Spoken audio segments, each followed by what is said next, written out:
Magandang araw sa inyo. Ngayon ay pista ng Baliti Fairs dito sa kabilang bari. Kami may maraming nag-iimbitang mga kamag-anak ay gagala muna kami. Yan.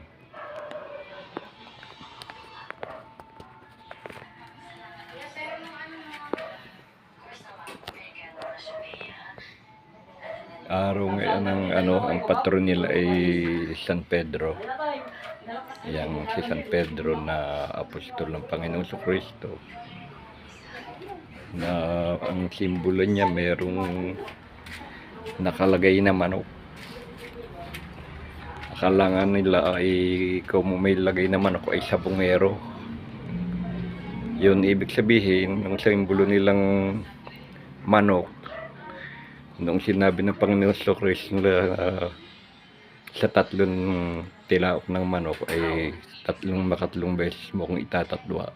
Yun, kaya nagkaroon ng manok yung imahe ng San Pedro.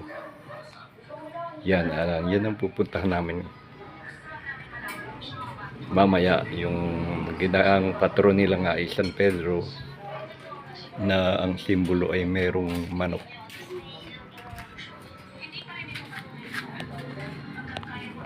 Kapistahan ngayon yun.